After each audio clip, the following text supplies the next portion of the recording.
Reasoning practice question. जी हाँ बिल्कुल आपने सही सुना है।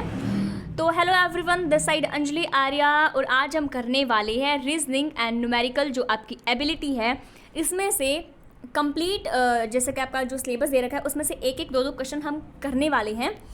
बता देती हूँ थोड़ा सा, जो पजल और सिटिंग अरेंजमेंट इससे 2 क्वेश्चन मैंने उठाए हैं, डेटा सफिशिएंसी से 1 क्वेश्चन उठाया है, स्टेटमेंट बेस्ड आपका जो क्वेश्चन है वहाँ से मैंने 1 क्वेश्चन उठाया है वर्बल रीजनिंग का, इनइक्वालिटी से भी 1 क्वेश्चन लिया है, ब्लड रिलेशन से भी 1 क्वेश्चन लिया है, सीक्वेंस एंड सीरीज से 2 क्वेश्चन लिए हैं जिसमें एक आपका होमवर्क रहने वाला है। उसके बाद डायरेक्शन से मैंने 1 क्वेश्चन लिया है, उसके बाद असर्शन एंड रीजन से 1 क्वेश्चन लिया है, फिर अपना जो वेन डायग्राम है वहाँ से भी मैंने 1 क्वेश्चन लिया है। तो चलिए स्टार्ट कर लेते हैं अपनी क्लास को। मैं बता देती हूँ आज की जो हमारी क्लास है वो सजेशन बेस्ड है, थर्सडे आज है ना, तो इसमें स्पेशल सजेशंस रहते हैं आप सबके। ये जो सजेशन था रीजनिंग एंड न्यूमेरिकल एबिलिटी का, जिसमें हमने एक एक क्वेश्चन करना है, वो सजेशन दिया था सुशील जी ने, तो उन्हीं के सजेशंस को फॉलो करके हम ये वीडियो बना रहे हैं। तो चलिए फटाफट से देख लेते हैं क्लास को। तो ये है आपकी स्क्रीन पर पहला क्वेश्चन और हम क्वेश्चन करने के साथ साथ इंजॉय भी करने वाले हैं, हंस हंस के लौटपट हो जाओगे आप सब, है ना। तो चलिए क्लास को बिल्कुल बोरिंग नहीं बनाना है और हंसते खेलते करते हैं अपने क्वेश्चंस को स्टार्ट। तो पहला क्वेश्चन कहता है, और हाँ अपनी जो कॉपी पेन है वो उठा लो क्योंकि आपको ही सॉल्व करनी है, क्योंकि एग्ज़ाम में तो आपको बैठना है ना, आपकी जगह मेरे को तो नहीं बैठना, तो आपको बैठना है। तो फटाफट से मेहनत करो और कॉपी पेन उठाओ, सॉल्व भी तो करना है इन क्वेश्चंस को। तो चलिए बताइए, पहला क्वेश्चन है आपकी स्क्रीन पर। कहते हैं कि लड़कों की एक पंक्ति में राजन बाएं छोर से 6ठे स्थान पर और जो विनय है वो दाहिने छोर से 10वें स्थान पर है। यदि राजन और विनय के बीच 8 लड़के हों तब पंक्ति में कुल कितने लड़के हैं। तो यहाँ पे बाएं छोर का मतलब है कि बाएं वाली साइड से, और दाएं छोर का मतलब है दाएं वाली साइड से। तो बताइए इस क्वेश्चन का आंसर क्या होगा। वीडियो को पॉज करके बनाने की कोशिश करें, फिर आंसर मैच करना आपको। तो यहाँ पर हम बनाते हैं इस क्वेश्चन को। तो देखो एक पंक्ति बिठा लो, ये वाली आपकी लंबी सी पंक्ति है, और अगर मैं इसमें बात करूँ आपका दायां कौन सा होगा, दायां बोले तो राइट आपका ये वाला है, और जो बायां बोले तो लेफ्ट है ना, ये आपका ये वाला है, ठीक है। अगर अब कहते हैं कि लड़कों की एक पंक्ति में राजन जो है लड़का वो बाएं छोर से, बायां आपका ये हो गया ना, ये वाला लेफ्ट वाला, तो बाएं छोर से 6ठे स्थान पर है। तो यहाँ पर कौन है, राजन है, RA लिख लो राजन, और राजन आपका 6ठे स्थान पर, यहाँ पे लिख लो 6ठा स्थान है आपका। उसके बाद कहते हैं कि जो विनय है वो इस साइड से, इस दाहिने वाली साइड से 10वें स्थान पर है, इस 10वें स्थान पर है। और अगर बात करें यदि राजन और विनय, ये वाला राजन और ये वाला विनय, इन दोनों के बीच में कितने लड़के हैं, इन दोनों के बीच में है 8 लड़के, इन दोनों के बीच में 8 लड़के हैं। तब पंक्ति में टोटल हमने लड़के बताने हैं कितने हैं, क्योंकि लड़कों की क्लास है तो टोटल लड़के ही होने वाले हैं, तो बताने हैं टोटल। कुछ नहीं करना है, जितने दिए हैं जोड़ लो, कितने हैं 6 + 8 + 10, जोड़ के बताओ कितने हैं। मेरा तो मैथ्स बहुत वीक है। तो यहाँ पे जो आपका करेक्ट होगा वो 6 + 8 + 10 को प्लस करके आपका जो आंसर आ जाएगा वो आपका 24 आंसर आ जाएगा। तो यहाँ पर जो आपका बी ऑप्शन है वो करेक्ट हो जाएगा। अगर इस टाइप से कोई भी आपका क्वेश्चन आता है तो आपको ऐसे ही सॉल्व करना है, टोटल बताना है, टोटल आपका जितना दिया गया है दाएं साइड बाएं साइड और बीच में जितने बचे हैं उनको आप जोड़ लीजिए और फिर आपका आंसर यहाँ पर आ जाएगा, तो आपका 24 करेक्ट हो जाएगा। तो चलिए अगला क्वेश्चन आपका बड़ा ही शानदार है और कहता है, ये भी आपका ये जो आपका सीटिंग अरेंजमेंट है उससे रिलेटेड क्वेश्चन है। कहता है कि 5 लड़के इस तरह खड़े हैं, किस तरह खड़े हैं, केंद्र की ओर, केंद्र होता है कि जो सर्कल है आपका उसके अंदर की ओर फेस करके एक वृत्त का निर्माण करते हैं, गोला बना लो। उसके बाद कहते हैं कि जो अजोय है, रमेश है, डोमिनिक है, उसके बीच में है, सोलोमन बाबू की बाईं ओर है, रमेश सोलोमन की बाईं ओर है, और अजोय की दाईं ओर कौन है। तो वीडियो को पॉज करके क्वेश्चन को बनाइए। तो यहाँ पे तो सबसे पहले आपको गोला बना लेना है, वृत्त बना लेना है ना। तो मैं इसको थोड़ा जूम आउट कर देती हूँ देखो यहाँ पे अगर हम सॉल्व करें इस क्वेश्चन को तो 5 लड़के हैं। देखो यहाँ पर जो मेरा पर्पज़ है ना वो आपको सिखाना है। मुझे पता है आप में से बहुत से स्टूडेंट्स को ये क्वेश्चन आते होंगे, चुटकियों में सॉल्व कर लेंगे, लेकिन जिनको नहीं आते ना उनको भी तो सिखाना है ना कैसे सॉल्व करने हैं, कैसा मेथड यूज़ करना है, कौन सी टेक्निक यूज़ करनी है। मेन हमारा पर्पज़ यही है। देखो कहते हैं कि देखो 5 लड़के इस तरह खड़े हैं कि केंद्र की ओर मुख करके। यहाँ पे चलो बना लेते हैं। ये 5 लड़के यहाँ पे बन जाएंगे, 1 2 3 4 और 5वां बना दो यहाँ पे केंद्र की ओर, मतलब इनके जो फेस है ना वो इस साइड है, अंदर की ओर फेस है इनके। आगे कहता है कि जो अजय, रमेश और डोमोनिक के बीच में है, तो हमें नहीं पता इनकी प्रॉपर सिटिंग क्या है ना, नहीं पता कौन दाएं साइड है कौन बाएं साइड है, इस चीज़ का हमें नहीं पता। तो आगे कहते हैं जो सोलोमन है वो बाबू की दाईं ओर है। तो इस लाइन को पकड़ लो, क्योंकि इस लाइन में आपका प्रॉपर दे रखा है। कहते हैं कि जो सोलोमन है वो बाबू की दाईं ओर है। अब हमें ये पता लगा कि बाईं ओर कौन है, दाईं ओर कौन है। तो आपको पढ़ना ये लास्ट वाली जो लिखा ना, बाबू की दाईं ओर। बाबू की दाईं ओर कौन है, सोलोमन है। तो बाबू को बिठा लो, कहाँ पर बिठाओगे बाबू को। देखो एक चीज़ और मैं यहाँ पे क्लियर कर देती हूँ। अगर आप इस साइड चलोगे ना, कैसे बताऊँ, देखो अगर आप इस साइड चलोगे तो ये आपका दायां साइड हो जाएगा। अगर आप इस साइड चलोगे तो आपका ये बायां साइड हो जाएगा। मैंने आपको बताया क्लॉकवाइज एंटी क्लॉकवाइज, आपने अगर फुल क्लास देखी है तो उसके बाद कहते हैं ये है आपका सोलोमन, ये बाबू की बाईं ओर है। तो बायां इस साइड है, तो बाबू कर दो आप यहाँ पे अपने बाबू को बिठा दो। बाबू सोना मोना बिठा दिया। तो इस बाबू के ही दाईं ओर, इसकी बगल में दाईं ओर बैठी है सोलोमन। सोलोमन आप SO से डिनोट कर लो, अंदर की साइड लिखने है ये, क्योंकि फेस इनके अंदर की साइड है, लेकिन हमारा तो स्पेस इतना है ही नहीं। तो यहाँ पे सोलोमन है, ठीक है जी, बन गया सोलोमन। अब कहते हैं क्या कह रहे हैं आगे कि रमेश सोलोमन की बाईं ओर है। अब ये जो सोलोमन है ना, इस सोलोमन की भी बाईं ओर कोई बैठा है, ठीक है, इस सोलोमन की भी बाईं ओर। अगर इस सोलोमन की मैं बाईं ओर चलूँ तो कौन बैठा है जी, सोलोमन की बाईं ओर रमेश बैठा है। यहाँ पर RA लिख दो, रमेश RA, रमेश बैठा है। और फिर क्या कहते हैं, सोलोमन बाबू की दाईं ओर है, ठीक है, रमेश सोलोमन की फिर बाईं ओर बैठा है। चलिए अब कहते हैं अजय की दाईं ओर कौन है। तो हम जो पहले एक लाइन स्किप करके आए थे, अब उसको पढ़ने का टाइम आ गया है।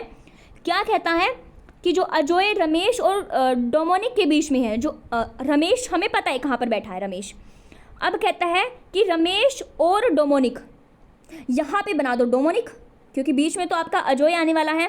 तो यहाँ पर आपका डोमोनिक कहाँ गया, ये नाम भी पता नहीं कैसे कैसे दे दिए इन्होंने, कहाँ गया डोमोनिक, ये रहा डोमोनिक, DO कर दो, डोमोनिक है।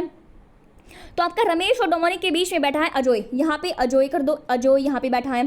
तो अब आपको क्या बताना है, अजय की दाईं ओर कौन है। तो अजय की दाईं ओर आपको तो पता ही है ये इसकी दाईं ओर कौन बैठा है, इसकी दाईं ओर रमेश बैठा है। तो यहाँ पे B आपका करेक्ट हो जाएगा। यहाँ तक कोई परेशानी दिक्कत है? तो देखो अब आप समझ रहोगे कि अगर मैं डोमोनिक को करूँ तो क्या गलत हो जाएगा। और मोस्टली यहीं पे हम पजल हो जाते हैं, दाईं बाईं लेफ्ट राइट, इसी में कंफ्यूज हो जाते हैं। देखो अगर हम नीचे से चलते हैं, आपको एक चीज़ क्लियर होनी चाहिए। अगर हम नीचे से चलते हैं, यहाँ पे आपका दायां होता है, यहाँ पे आपका बायां होता है। अगर आप ऊपर करोगे, अगर आप ऊपर से देखोगे तो ऊपर से तो आपका उल्टा हो जाएगा ना, यहाँ से इसका यहाँ पे बायां हो जाएगा, इसका यहाँ पे दायां हो जाएगा, है ना। तो इस तरह से आपको थोड़ा स्मार्ट वर्क करना पड़ेगा इन क्वेश्चंस को सॉल्व करने में। तो चलिए यहाँ पे जो B है वो करेक्ट हो जाएगा, और मुझे लगता है आपको समझ में भी आ गया होगा। यहाँ पे देखो इन्होंने बैठा रखा है, देखो इन्होंने यहाँ पे कैसे बिठा रखा है, इन्होंने ऐसे बिठा रखा है, अजय को यहाँ बिठा दिया, रमेश डोमोनिक ये ऐसे बिठा रखा है। लेकिन कोई सीक्वेंस ऐसा मैटर नहीं करता, बस आपको कहीं बिठा दो, ऊपर नीचे दाएं बाएं कहीं बिठा दो, लेकिन जैसा जैसा उन्होंने बोला है वैसा वैसा ही आपको बिठाना, दाएं बाएं करके वैसा ही आपको बिठाना है। अब है डाटा सफिशिएंसी से एक क्वेश्चन, बड़ा ही प्यारा क्वेश्चन है। कहता है कि वह 2 अंकों वाली संख्या कौन सी है। ध्यान दीजिए, 2 अंकों वाली संख्या इन्होंने पूछा है कि वह 2 अंकों वाली संख्या कौन सी है जिसका पहला अंक P है, जिसका पहला अंक P का यहाँ पे मतलब है कि कोई आपका नंबर दे दिया, ठीक है, और दूसरा जो अंक है, जो दूसरा है वो Q है, P और Q। तो संख्या 9 से बड़ी है, 9 से बड़ी है, तो मतलब 2 अंकों की संख्या 10 हो सकती है, 11 कुछ भी हो सकती है, नहीं बताया। तो संख्या 9 से बड़ी है बस। उसके बाद आपका जो ये आपकी स्टेटमेंट दे रखी है 2, तो कह रहे हैं कि संख्या जो है 53 की गुणज है। तो मतलब 53 बताओ क्या है, अभाज्य संख्या है ना, तो 53 तो मुझे लगता नहीं किसी का गुणज है, मतलब कि 53 का ही होगा। तो इसका 53 गुणज है। संख्या गुणज का मतलब होता है मल्टीप्लाई इसका, तो संख्या 53 की गुणज है। चलिए, उसके बाद दूसरा कहता है कि संख्या के अंकों का योग 8 है। अगर मैं 5 और 3 को जोड़ूं तो कितना हो जाएगा, हमारा 8 हो जाएगा। हो जाएगा कि नहीं हो जाएगा। और संख्या 53 की गुणज है। तो यहाँ पर बताना है आपको, जो ये आपकी स्टेटमेंट दी गई है, इसका आंसर देने के लिए इसका देखो यहाँ पे पहला जो अंक है वो यहाँ पे पहला अंक p मतलब कि 5 हो जाएगा और दूसरा q 3 हो जाएगा। संख्या 9 से बड़ी भी है। संख्या क्या है ये 53 9 से बड़ी भी है। तो अब आपको बताना है कि जो आपका जो ये दे रखे हैं नीचे ऑप्शन, कहला कि एक जो है ना वो एक अकेला पर्याप्त है, सफिशिएंट है, परंतु 2 पर्याप्त नहीं है। इस क्वेश्चन का उत्तर देने के लिए एक जो है वो पर्याप्त है, दूसरे की ज़रूरत ही नहीं है। दूसरा कहता है कि 2 अकेला पर्याप्त है, पहले की हमें ज़रूरत नहीं है। सी कहता है कि मैडम पहला और दूसरा दोनों ही करेक्ट हैं, है ना। डी कहता है कि ना तो 1 ना ही 2 पर्याप्त है। तो आप खुद बताओ लॉजिक लगा के इसका आंसर यहाँ पे क्या रहने वाला है। तो यहाँ पर अगर हम बात करें, इसका जो करेक्ट होगा वो आपका सी ऑप्शन होगा। लॉक कर दिया जाए सी को। क्यों कर दिया जाए, क्योंकि 53 और जो ये संख्या जो है अंकों का योग 8 है, तो इन दोनों को मिलाकर ही हम इस स्टेटमेंट को फुलफिल कर सकते हैं। बात आई समझ में। तो यहाँ पे आपका सी करेक्ट हो जाएगा। और ये आया हुआ क्वेश्चन है एग्जाम में। यहाँ पे मतलब कि जो मैं सारे के सारे क्वेश्चंस लेकर आई हूँ वो सारे एग्जाम में आए हुए क्वेश्चन है, कहीं ना कहीं किसी ना किसी एग्जाम में। तो देखो ये बड़ा ही प्यारा क्वेश्चन है और इसका टॉपिक मतलब कि इसका जो टॉपिक है ना, इस क्वेश्चन का जो टॉपिक है वो आप मुझे बता दीजिए कौन सा टॉपिक से ये क्वेश्चन है ना। तो चलिए, कहता है, चलो मैं बता देती हूँ, वर्बल रीजनिंग से आया हुआ क्वेश्चन है ये। वर्बल रीजनिंग इस तरह से पूछी जाती है। वर्बल रीजनिंग कुछ भी कहीं से भी उठोगे वो घुसा देते हैं इसके वर्बल रीजनिंग में। तो कहते हैं mister Sushil is one of the probable candidate shortlisted for the post of EMRS hostel warden. कहते हैं कि जो आपका जो ये मिस्टर सुशील है वो एक प्रोबेबल मतलब कि संभावना है, वो कैंडिडेट है जो शॉर्टलिस्ट हो गया है EMRS हॉस्टल वार्डन की पोस्ट के लिए। अब कंक्लूजन कहता है कि जो मिस्टर सुशील है वो will be selected as EMRS hostel warden, मतलब कि शॉर्टलिस्टेड तो वो हो गया है। अब कंक्लूजन कहता है कि या तो वो सिलेक्ट होगा, दूसरा कहता है कि mister Sushil will not be selected as EMRS hostel warden. Select हो भी सकता है, नहीं भी हो सकता, कंक्लूजन दे दिया ये। अब आपको बताना है कि ओनली 1 फॉलो करेगा या ओनली 2 फॉलो करेगा, या फिर इफ़ आइदर 1 और 2, या तो एक फॉलो करेगा या फिर दूसरा फॉलो करेगा। आपका डी ऑप्शन कहता है ना तो एक फॉलो करेगा ना ही दूसरा फॉलो करेगा। और ई ऑप्शन कहता है कि इफ़ बोथ मतलब कि आपका जो ए और 2 दोनों ही फॉलो करेंगे।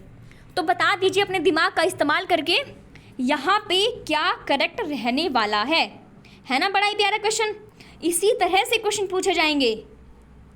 तो बताइए यहाँ पे क्या करेक्ट रहने वाला है। आंसर दे दिया आप सबने, तो मैं भी अपना आंसर लॉक कर देती हूँ। तो यहाँ पे जो आपका करेक्ट रहने वाला है वो आपका सी रहने वाला है, बिल्कुल। क्यों, देखो यहाँ पर कहता है कि चांसेस है, प्रोबेबिलिटी है कि सिलेक्ट हो सकता है, शॉर्ट लिस्टेड हो गया, लेकिन पोस्ट के लिए सिलेक्ट होगा या नहीं होगा, दोनों पॉसिबिलिटीज़ हैं, होगा या नहीं होगा, है ना। तो यहाँ पर या तो आपका ए फॉलो कर सकता है या आपका 2 कंक्लूजन फॉलो कर सकता है। तो यहाँ पर दोनों की ही पॉसिबिलिटीज़ हैं। तो यहाँ पर हमें मतलब कि इसको बी को तो बिल्कुल मतलब कि बता रही हूँ एज अ वैसे ही बता रही हूँ आपको, बी की तो गुंजाइश हमें होनी ही नहीं चाहिए। हमें तो सिर्फ ए की गुंजाइश करनी है कि हाँ सिलेक्ट होना है तो होना है EMRS के लिए किसी भी पोस्ट में, बस एक सीट लेनी है, ठीक है। तो यहाँ पे जो है ए को आप ध्यान लगा के चलो कि हाँ एक करना है, बस वो आपका जो एक निशाना है ना वो इस वाले पे निशाना आपका होना चाहिए। तो चलिए अगला क्वेश्चन आपका इनइक्वालिटी से रिलेटेड ये क्वेश्चन है। तो इसमें ये दे रखे हैं साइन आपको, तो पहले तो मैं आपको ये साइन थोड़े से बता देती हूँ, क्योंकि इन साइन को याद करने में ही हमें बड़ी दिक्कत आती है। फिर तुम करना क्वेश्चन को सॉल्व। देखो, अगर जो ये वाला साइन दे रखा है, तो ये वाला साइन और ये वाला साइन और एक ये वाला साइन, ये 3 साइन इसमें मेन होते हैं। अगर इस वाले साइन की बात करें, इस पहले वाले साइन की बात करें, तो इसको बोल देते हैं हम ग्रेटर देन। क्या बोल देते हैं? Greater than. अगर इसकी बात करें तो इसको बोल देते हैं ग्रेटर देन और इक्वल, और इसकी बात करें तो ये तो बराबर का चिन्ह है, कर दो इक्वल टू, है ना। तो अगर इस वाले की बात करें, इस वाले साइन की बात करें, तो ये वाला जो साइन होता है आपका, वो क्या होता है जी? वो लेस देन का साइन होता है, और ये वाला लेस देन और इक्वल का साइन होता है, और ये इक्वल टू का साइन होता है। अगर फिर हम बात करें इसमें प्रायोरिटी किसको देनी है, अगर ये साइन हमें दे रखे हैं, तो इनमें जो सबसे पहले जो आपको प्रायोरिटी देनी है वो आपको इसको देनी है। या तो आपका इस साइड फेस है या आपका उस साइड फेस है, किसी भी साइड ग्रेटर देन या फिर लेस देन की तरफ साइड है, फेस है, तो आपको प्रायोरिटी देनी है इस पहले वाले को, फिर इसको प्रायोरिटी देनी है, फिर इसको प्रायोरिटी देनी है। बात आई समझ में? इस तरह से अगर हम बात करें किसी भी क्वेश्चन में ग्रेटर देन और इक्वल टू का दोनों का साइन दे रखा है, तो वहाँ पर दोनों परिवार के बीच में टकराहट हो जाएगी और कोई भी नहीं जीतेगा, तो वहाँ पर नो कंक्लूजन हो जाएगा। चलिए आप बताइए इस क्वेश्चन का आंसर। पी आपका ग्रेटर देन के इक्वल टू पी, यो जो ग्रेटर देन है एम, ठीक है। अब कंक्लूजन कहता है P equal to R equal to P, R greater than M। चलिए अब यहाँ पे जो आंसर दे रखे हैं, यहाँ पर कंक्लूजन 1 फॉलो करता है, यहाँ पे कंक्लूजन 2 फॉलो करता है, या फिर दोनों फॉलो करते हैं, दोनों में से कोई भी फॉलो नहीं करता है। तो चलिए बताइए इस क्वेश्चन का आंसर फटाफट से, किसी का भी गलत नहीं होना चाहिए। तो यहाँ पर अगर हम देखें तो देखिए ध्यान से, आपका कहता है, देखो पी कहाँ से आ गया? R equal to P, R equal to P, तो यहाँ पे ढूंढो R इक्वल टू पी, ये वाले साइन दे रखे हैं, तो यहाँ पे 2 साइन बीच में आ रहे हैं, तो हमें पता है प्रायोरिटी किसको देनी है, प्रायोरिटी इस वाले को देनी है, क्योंकि इन दोनों में से बड़ा कौन है? ये वाला बड़ा है, और फिर ये वाला बड़ा है, और फिर ये वाला बड़ा है, तो प्रायोरिटी किसको देनी है? इसको देनी है। लेकिन इन्होंने तो कुछ और ही अपनी बना रखी है। यहाँ पर यहाँ पे इक्वल टू का साइन है, तो ये तो बिल्कुल गलत हो जाएगा, तो ये तो गलत है अपना, ये तो फॉलो नहीं करेगा। अगर दूसरा देखें तो दूसरा क्या कहता है जी? R ग्रेटर देन M, ये फॉलो करेगा या नहीं करेगा? चलिए देखते हैं। तो R लिखा है यहाँ पर, साफ कर लेते हैं, R लिखा है यहाँ पर, R लिखा है यहाँ पर, M लिखा है यहाँ पर। साइन कौन कौन से आ रहे हैं बीच में? साइन ये वाले साइन आ रहे हैं बीच में, और यहाँ पर इन्होंने कह रखा है कि जो R है वो ग्रेटर देन M है, तो बिल्कुल यहाँ पे आपको प्रायोरिटी तो इसी को देनी है, तो यही यहाँ पे लिखा हुआ है कंक्लूजन में, तो ओनली टू फॉलो। चलिए ये आपका दूसरा यहाँ पे करेक्ट हो जाएगा। तो अगला क्वेश्चन है आपका ब्लड रिलेशन से रिलेटेड, बड़ा ही प्यारा क्वेश्चन है। क्वेश्चन कहता है कि भावना माता है, किसकी है? कुसुम की है। रमा पुत्री है, किसकी है? भावना की है। और बात करें अमित भाई है, किसका भाई है? प्रिया का भाई है। प्रिया कुसुम की पुत्री है। चलिए अमित की नानी या दादी कौन होगी? तो यहाँ पर हम बना लेते हैं पहले तो फटाफट से। यहाँ पे देखो, यहाँ पे आपने बना ही लिया होगा, चलिए हम भी बना लेते हैं इसको। तो देखो भावना यहाँ पे ऊपर लिखी हुई है, भावना माता है, तो भावना माता है, किसकी माता है जी? कुसुम की माता है, इस कुसुम की माता है। फिर कहते हैं रमा पुत्री है, किसकी? भावना, इस भावना की एक और बेटी है जिसका नाम है रमा। उसके बाद कहते हैं अमित भाई है प्रिया का, यहाँ पर प्रिया और अमित का कोई जिक्र अब तक नहीं हुआ है, तो इस लाइन को छोड़ दो थोड़ी देर के लिए। फिर कहते हैं कि प्रिया कुसुम की पुत्री है। अब इस कुसुम की बेटी का नाम क्या है? इसका नाम है प्रिया। फिर कहते हैं, क्या कहते हैं जी, कहाँ गया? हाँ, कहते हैं कि अमित की नानी या दादी कौन है। अब हमें जाना है इस पहली वाली लाइन पर जो हम स्किप करके आए हैं, कि अमित भाई है प्रिया का। अमित जो है वो, अमित और प्रिया जो है ये भाई बहन है ना। तो अब ये जो अमित है, इस अमित की नानी या दादी भावना लगी, है ना, क्योंकि ये इसकी मम्मी है और इसकी मम्मी की भी मम्मी इसकी क्या लगी, या तो दादी लगेगी या नानी लगेगी। तो यहाँ पर क्या करेक्ट हो जाएगा, अमित की दादी या नानी कौन है, भावना है, तो ए ऑप्शन को कर दो टिक, यही आपका हो जाएगा करेक्ट। बताओ मज़ा आ रहा है क्वेश्चन को सॉल्व करने में, है ना, सारे सॉल्व हो रहे होंगे अब तो फटाफट से। तो चलिए अब बड़ा ही प्यारा क्वेश्चन है आपका सीक्वेंस और सीरीज से रिलेटेड। तो कहता है कि एक विशेष सांकेतिक भाषा में एक संख्या दे रखी है 1 3 4 7 9, उसको AQFJL के रूप में लिखा जाता है, और 5 2 6 8 को DMPN के रूप में लिखा जाता है। तो ये 3 9 6 8 2 4 को क्या लिखा जाएगा, उसका कोड आपको बता देना है। तो यहाँ पर अगर हम इसको बनाने की कोशिश करें, कैसे बनाएंगे इसको, देखो पहले तो आपको लॉजिक ढूंढना, किस लॉजिक से आए हुए हैं। तो यहाँ पर मैं ए और देखो ए एक पर होता है, ठीक है, मान के, लेकिन क्यू जो है वो आपका होता है आर, देखो एक मिनट रुको, आर आपका 18 पे होता है और क्यू आपका 17 पे होता है ना। तो यहाँ पे तो लॉजिक लग नहीं रहा है, तो लॉजिक हम दोबारा लगा के देखते हैं। अगर मैं बात करूँ 3, देखो 3 9 6 8 2 4, ये सारे के सारे जो नंबर्स हैं ना ये आए हुए हैं पहले ऊपर, तो इसी को देख लेते हैं। जो 3 है वो किस में आया हुआ है, जो 3 को इन्होंने, देखो पहले यहाँ पे 3 आया हुआ है और इस 3 को इन्होंने क्यू लिखा हुआ है, तो आप भी क्यू लिख दो, कहाँ दिक्कत है। उसके बाद इस 9 को इन्होंने क्या लिखा हुआ है, यहाँ पर 9 है ऊपर, तो इस 9 को इन्होंने L लिखा हुआ है, तो आप भी लिख लो, ठीक है। उसके बाद अगर मैं बात करूँ 6 की, तो 6 आया हुआ है इसमें और इस 6 को यहाँ इन्होंने P लिखा हुआ है, आप भी लिख दो। उसके बाद 8 की मैं बात करूँ तो 8 जो है आया हुआ है यहाँ पर, इसको इन्होंने N लिखा हुआ है, तो मैं भी लिख देती हूँ, कोई दिक्कत तो यहाँ पे नहीं होगी। उसके बाद अगर 2 की मैं बात करूँ तो 2 कहाँ पर आया हुआ है, 2 यहाँ पर आया हुआ है और 2 को इन्होंने कोड दिया हुआ M का, तो यहाँ पर मैं भी M कर देती हूँ। उसके बाद 4 की अगर बात करें तो 4 जो है आया हुआ है आपका पहले वाले में, यहाँ पर इसको मैं कर देती हूँ, क्या कर दूँगी, F कर दूँगी। तो ये वाली जो संख्या है आपको देखनी है कहाँ पर है, QLPNMF, याद रखना इसको। चलिए ये हमारे ऑप्शन है, तो हमने पढ़ा था QLPNMF, कहाँ पर है ये, QLPNMF, तो ये जो है आपका ऑप्शन डी में दे रखा है ऐसे ही, तो यहाँ पर डी यहाँ पे करेक्ट हो जाएगा। इस तरह से लॉजिक भी लगते हैं इन क्वेश्चंस में। अगर अगले क्वेश्चन की बात करूँ तो देखो बड़ा ही भयानक क्वेश्चन है और अच्छा क्वेश्चन, अच्छे लेवल का क्वेश्चन है। तो जो आपकी सीरीज़ है 636 72 में क्या लॉजिक लगा हुआ है और इसमें आपका जो छठा पद है वो आपको बताना है। तो ये है आपका होमवर्क, बड़ा ही प्यारा क्वेश्चन है, इसको बैठ के आराम से सॉल्व करना। आपके 10 मिनट लग रहे हैं, 15 मिनट लग रहे हैं, कोई दिक्कत नहीं, इस क्वेश्चन को सॉल्व आपको करना है। चलिए अगर नहीं आता है तो हम अगली जो हमारी क्लास होगी रीजनिंग की, उसमें हम इसको डिस्कस भी करेंगे और ये भी देखेंगे इसका करेक्ट आंसर दिया किस किसने है।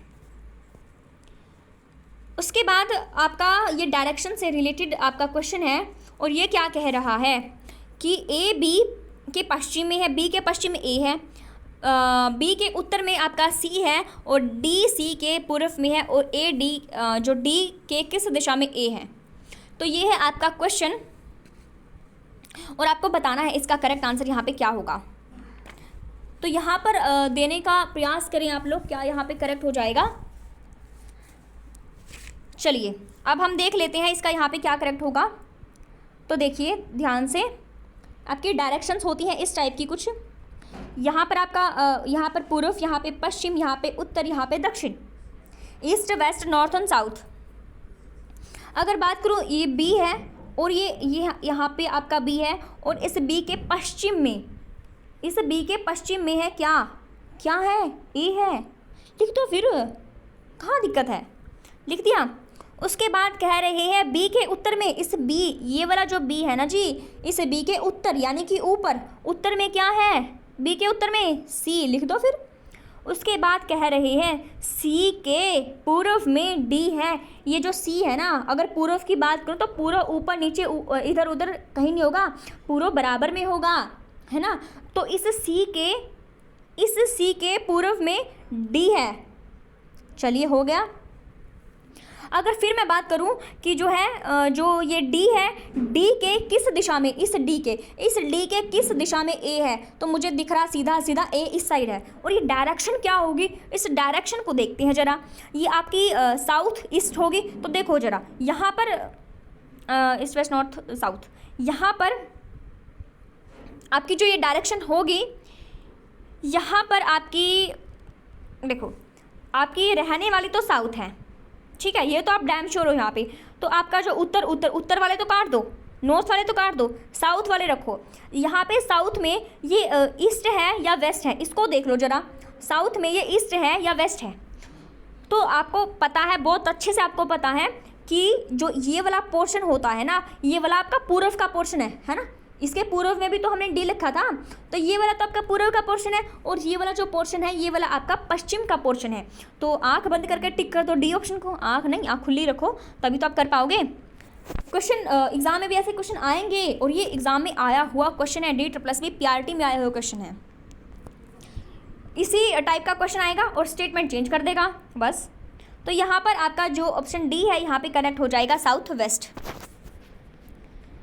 तो चलिए अब आपका वेन डायग्राम से रिलेटेड क्वेश्चन, बड़ा ही प्यारा क्वेश्चन है ये। तोते बंदर गीदड़ आ गए हैं आपकी स्क्रीन पर। तो चलिए, कहता है स्टेटमेंट कहते हैं कि कुछ तोते बंदर हैं और कुछ गीदड़ तोते हैं। बनाओ फिर, तोते बंदर गीदड़ को बना लो।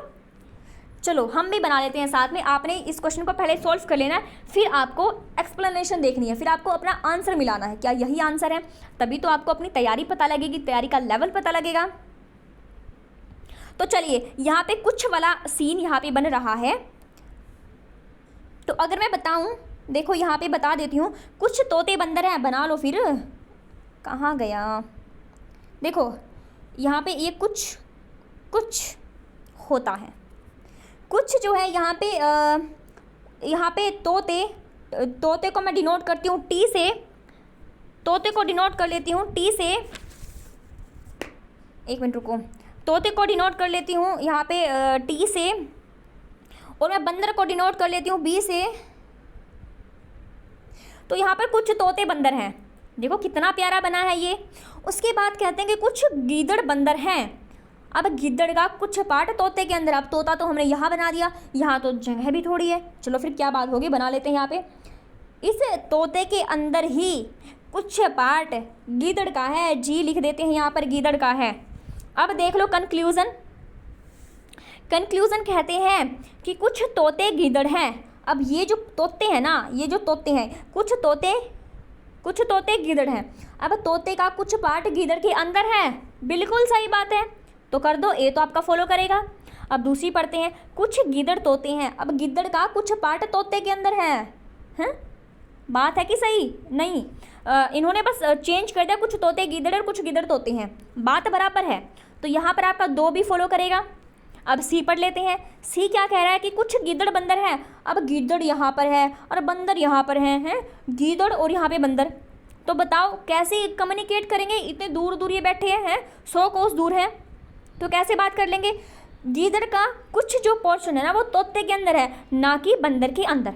तो सी तो यहाँ पर बिल्कुल भी करेक्ट नहीं होगा, ठीक है।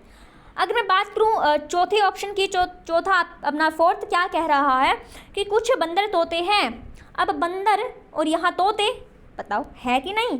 कुछ पार्ट बंदर का तोते के अंदर है कि नहीं, बोलो हैं?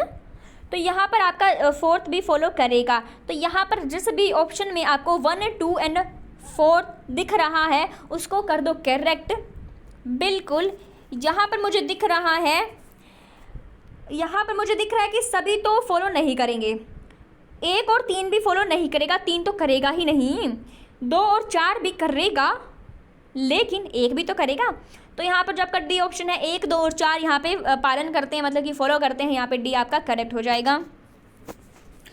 अब आखिरी क्वेश्चन, बड़ा ही दमदार और लाजवाब क्वेश्चन आ गया आपकी स्क्रीन पर। आप मुझे फटाफट से बता दीजिए, 30 मिनट हमारी हो चुकी है, क्या आपको, अगर आप इस लास्ट वाले क्वेश्चन पर आए हो तो आपको पता लगा कि कैसे हमारी 30 मिनट चली गई है? पता लगा आपको क्लास को करते टाइम?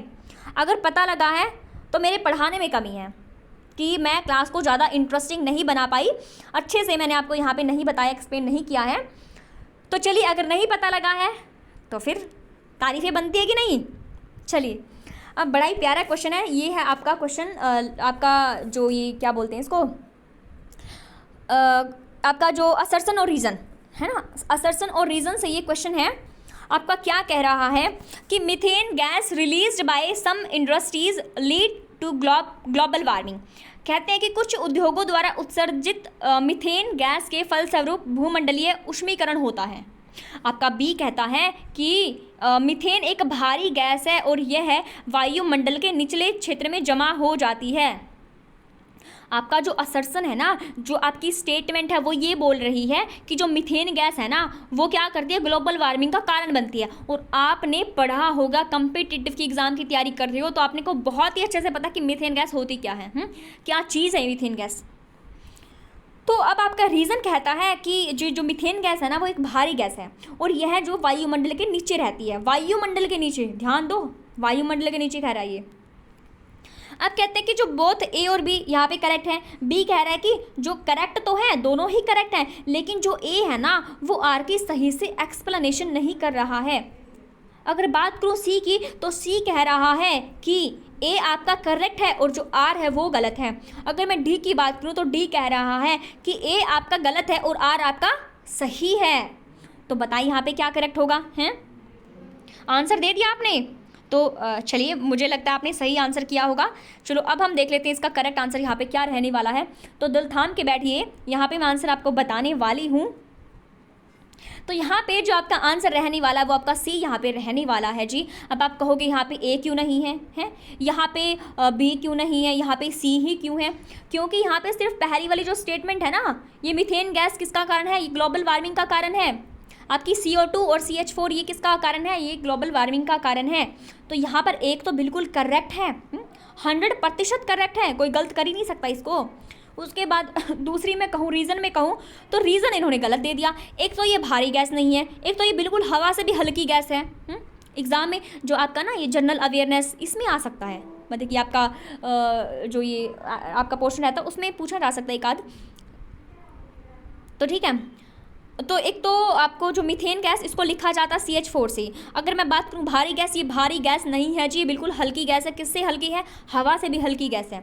और दूसरी मैं बात करूँ, ये कहते हैं कि वायुमंडल के नीचे होती है। नहीं जी, वायुमंडल के नीचे नहीं होती है, ये होती है ज़मीन से नीचे, समुद्र से नीचे, वहाँ पर ये भारी भरकम मात्रा में पाई जाती है, गोबर गैस जिसको बोलते हैं। तो ये है आपका आज का सेशन।